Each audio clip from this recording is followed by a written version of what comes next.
technique. The first thing you do, you must know exactly what you want in this world.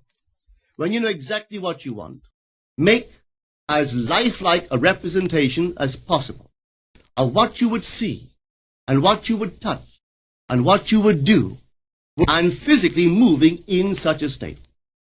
For example, suppose I wanted a home, but I had no money, but I still know what I want. I, without taking anything into consideration, I would make as lifelike a representation of the home that I would like, with all the things in it that I would want. And then, this night, as I would go to bed, I would, in a state, a drowsy, sleepy state, the state that borders upon sleep, I would imagine that I am actually in such a house, that were I to step off the bed, I would step upon the floor of that house. Were I to leave this room, I would enter the room that is adjacent to my imagined room in that house. And while I am touching the furniture and feeling it to be solidly real, and while I am moving from one room to the other in my imaginary house, I would go sound asleep in that state. And I know that in a way I could not consciously devise, I would realize my house. I have seen it work time and time again. If I wanted promotion in my business, I would ask myself what additional responsibilities would be mine were I to be given this great promotion. What would I do? What would I say? What would I see? How would I act?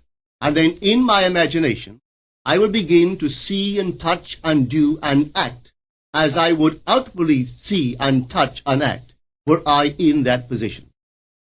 If I now desired the mate of my life, were I now in search of some wonderful girl or some wonderful man, what would I actually find myself doing that would imply that I have found my state?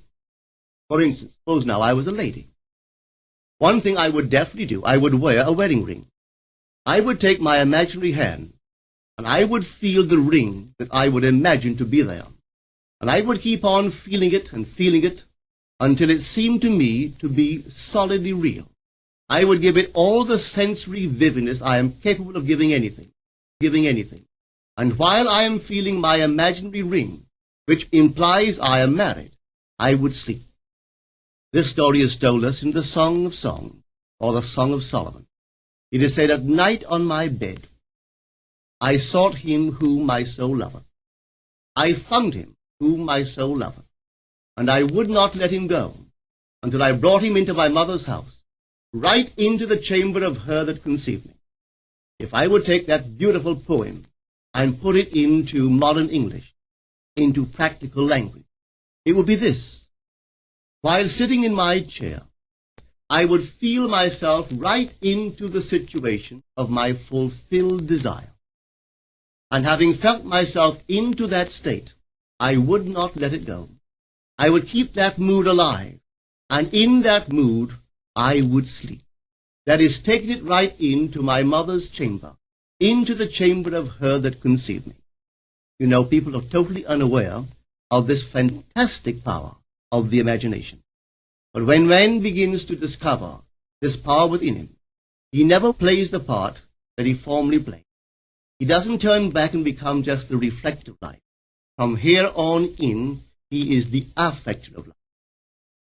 The secret of it is to center your imagination in the feeling of the wish fulfilled and remain therein. For in our capacity to live in the feeling of the wish fulfilled lies our capacity to live the more abundant life.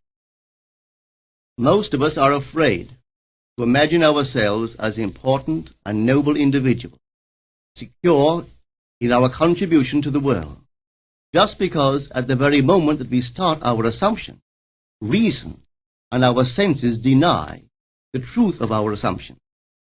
We seem to be in the grip of an unconscious urge, which makes us cling desperately to the world of familiar things and resist all that threatens to tear us away from our familiar and seemingly safe mooring. But I appeal to you to try it.